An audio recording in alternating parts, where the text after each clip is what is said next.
see you for a second. Yeah. I'm surprised to see you here. I guess I'll see you in a bit. Yeah. Bye. Bye. Hi, how are you? Hey, good. I finally was able to start having a conversation with Matt. As it's flowing really well, Sarah shows up. It just caught me off guard. You know, at the time I didn't know what was happening. So I hate to interrupt, but Sarah interrupted. Sarah? What? Yeah, so I don't know. Why is she here? I don't think she'd just come just to, like, talk to him. I think something's up. Oh. I think either way it's disrespectful because, yeah, like, I'll interrupt my own group date, but I would never step outside on another group date. Yeah, like, why are they interrupting? Like, I had them to myself, and then Sarah come over, and I was like, what up? The rules no longer apply as a group date gets interrupted, and it's pitting the women against one of the frontrunners. It was another week of The Bachelor, and as the feelings grow between Matt and the women, tensions could be too much for some. And that means, once again, it's time for Some of America Loves Ted. That's right. I'm changing. Ted, I'm sorry. And we're going to get to Banana Bread Gate later, but we got to change that animation. Ted joins us from Bachelor Nation. Okay, so after Sarah interrupted that date... Unprecedented. Okay, that's unprecedented? I mean, it may have happened before, but it wasn't her date, but somehow she found her way to the date and interrupted a one-on-one. That's horrible. I hope President Trump gives her a pardon, because that's absolutely horrible. But I love how Victoria is like, I mean, I would interrupt my own group date. I just wouldn't interrupt someone else's group date. That's where she draws the line. I love that I know. It's funny that there are lines like that. That's funny. Did the women let it go, though? Oh, absolutely not. So you had, so Sarah interrupted Katie's one-on-one time. Katie then came back and said, hey guys, can I cut in? And so this is them cutting in, and they were like, yeah, give us 5 minutes. And she's like, give us 5 minutes. And Katie goes, I'll give you 3 minutes. So then she gives them 3 minutes. Anyways, so they break up here. They don't break up, but they go their separate ways. And then Sarah, for the next 48 hours, the women just don't let it go. I mean, they say, why did you do this? This was horrible. You're a horrible person. I mean, on one level, I'm like, I'm on the women's side here. And then it shifted because I was like, all right, you're taking this too far. Get over it. So they were piling on. Oh, yeah. It was borderline bullying. I know.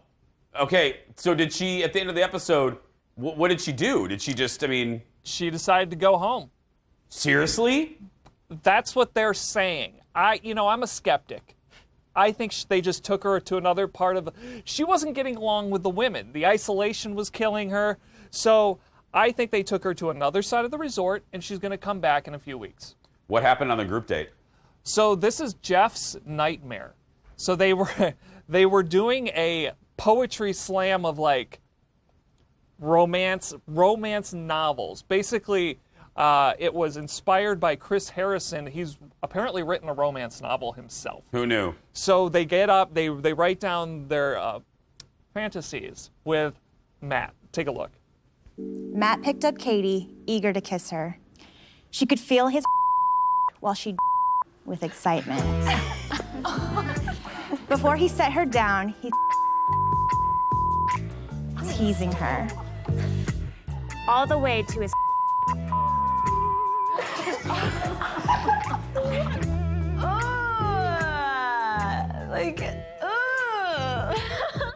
Ted, this is ABC! I know.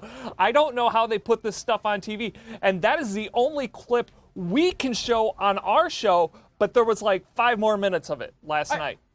I've said this before about ABC. This is the network of the Love Boat. They didn't have to beep Captain Steubing. Barbara Walters. Barbara Walters have never been bleeped. Home Improvement. Tool Time never had to be beeped. Nope. Corky from Life Goes On didn't need to be beeped. And some of the women you could just see they were just like, That's embarrassing. I'm not a prude, but come on. Anyway, okay. There was a one-on-one, I hear. with Serena P. She told him that she is falling in like with him. Falling in like? Yeah. So that's my one takeaway from it. And he told her he's never loved a woman before, which is a huge, huge red flag if you're thinking long term on this show. Oh, he revealed that? Yeah.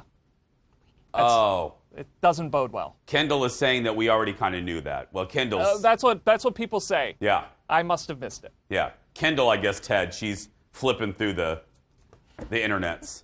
Next week, Yeah? they're bringing like 5 more new women on.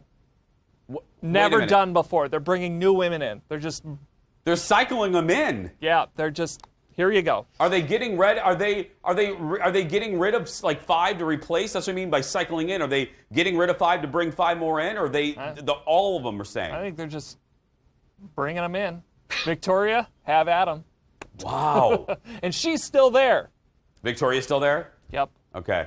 Ted, thank you. We'll be talking about you in a not flattering way coming up in just a few minutes, okay? Uh-oh. Well, you know, your whole banana bread thing. It was shocking. Gross. No, see? Really quick, though, because we're not going to talk to you in the actual segment. Yep. Defend yourself right here. What do you have against banana bread? I like bananas. I don't like anything flavored with bananas. And you know what I'm going to say? Because Tyler, floor director Tyler, is shaking his hand. You know what I'm going to say, Ted? They're real bananas. Exactly. That's a great imitation of me, by the way. But they're not. It's not banana flavoring. It's actual bananas. That doesn't make a difference. I'd like some cinnamon raisin bread or something. Oh, now see, now you lost me. Thank you, Ted.